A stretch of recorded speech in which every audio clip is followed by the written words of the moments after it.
യുവരാജ് ഗോകുൽ, ഈ ഗവർണർ ഉന്നത വിദ്യാഭ്യാസ മന്ത്രി കൂടിയായ പ്രോ വൈസ് ചാൻസലറെ എന്ന് വിശേഷിപ്പിച്ചത് ക്രിമിനൽ എന്നാണ്. ഉന്നത വിദ്യാഭ്യാസ രംഗത്ത് ഇത്രയും അധികം നേട്ടങ്ങൾ സ്വന്തമാക്കിയിരിക്കുന്ന ഒരു സംസ്ഥാനം എന്നുള്ളത് പോകട്ടെ, ഇങ്ങനെയൊക്കെയാണ് ഒരു ചാൻസലർ പ്രോ വൈസ് ചാൻസലറെ മാധ്യമങ്ങൾക്ക് മുന്നിൽ അഭിസംബോധന ചെയ്ത് സംസാരിക്കേണ്ടത്. നമുക്ക് ഈ പ്രമേയത്തിലേക്ക് രണ്ടാമത് വരാം. ഗവർണർ മിതത്വം പാലിക്കേണ്ടിയിരുന്നില്ലേ? തൻ്റെ പദവി തന്നെ അനുവദിക്കുന്നില്ല, നിലവാരം തന്നെ അനുവദിക്കുന്നില്ല, ഗവർണർക്ക് മറുപടി നൽകാനെന്നാണ് പ്രോ വൈസ് ചാൻസലർ പറഞ്ഞത്. ഗവർണർ ഇങ്ങനെ കണ്ണിൽ ഈ വൈസ് ചാൻസലറെ ബ്ലഡി ക്രിമിനൽ എന്ന് വിളിക്കുന്നു. ഇപ്പോഴിതാ ഉന്നത വിദ്യാഭ്യാസ വകുപ്പ് മന്ത്രിയെ പ്രോ ചാൻസലറെ വിളിക്കുന്നു. ഇതെന്താണ് ഗവർണർക്ക് സംഭവിക്കുന്നത്? അദ്ദേഹം ഒരു ചാൻസലർ അല്ലേ ഉന്നത വിദ്യാഭ്യാസ സ്ഥാപനത്തിൻ്റെ?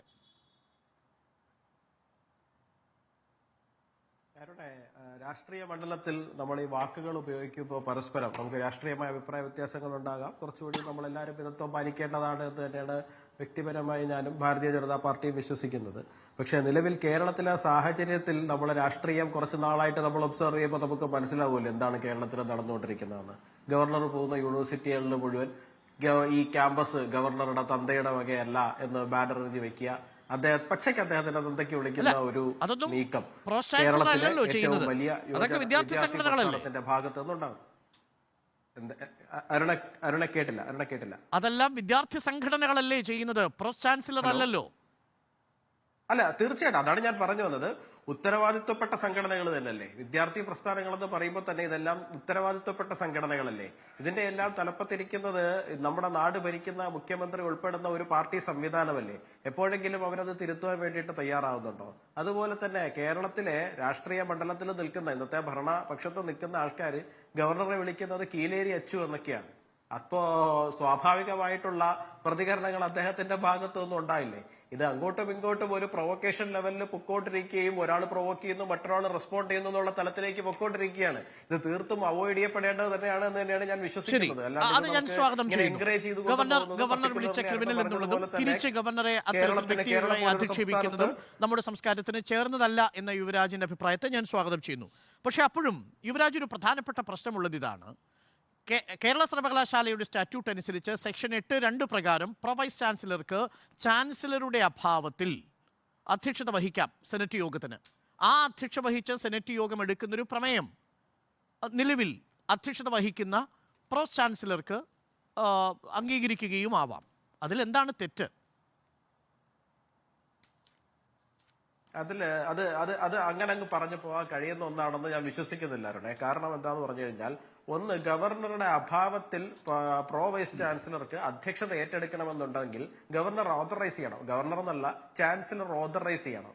ചാൻസലർ എന്ന് പറയുന്ന ആള് അതേ നഗരത്തിൽ തന്നെ ഉള്ള സമയത്ത് അല്ലെങ്കിൽ അതേ സംസ്ഥാനത്ത് തന്നെ ഉള്ള സമയത്ത് അതെങ്ങനെയാണ് 2 ചാൻസലറായിട്ട് മാറും അവിടെ. അപ്പൊ ഗവർണർ ആരെയാണോ ഓതറൈസ് ചെയ്തിരിക്കുന്നത് ആ വ്യക്തിയാണ്, അതായത് ഇപ്പോൾ അവിടെ വൈസ് ചാൻസലർ ആയിരുന്നു എന്നാണ് ഞാൻ മനസ്സിലാക്കുന്നത്, അദ്ദേഹമാണ് അധ്യക്ഷത വഹിക്കേണ്ടത്.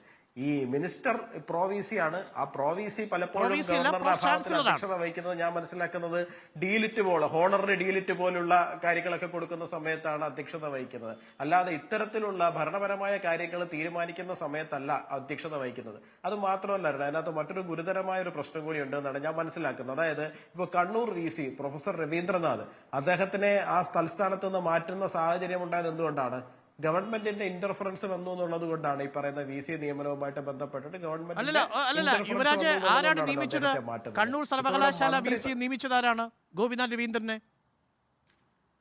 അല്ല, അത് ഗവർണർ തന്നെയാണ്. പക്ഷേ സുപ്രീം കോടതി പറഞ്ഞിരിക്കുന്നത്, ഗവർണറുടെ തന്നെ പല സ്റ്റേറ്റ്മെന്റ്സിൽ നിന്നും മനസ്സിലാകുന്നത് എന്താണ്? ഗവൺമെന്റിന്റെ ഇന്റർഫറൻസ് ഉണ്ട്, ഗവൺമെന്റിന്റെ സമ്മർദ്ദത്തിന്റെ പുറത്തുകൂടിയാണ് അദ്ദേഹം ചെയ്തിരിക്കുന്നതെന്നാണ്. അപ്പൊ ഇൻഡയറക്ട്ലി പോലും ഗവൺമെന്റിന്റേതായ ഒരു ഇന്റർഫറൻസ് വരുന്ന സമയത്ത് അത് തന്നെയാണല്ലോ അദ്ദേഹത്തിന്റെ പുറത്തേക്ക് പോകലിന് കാരണമായിട്ട് ഭവിച്ചതും.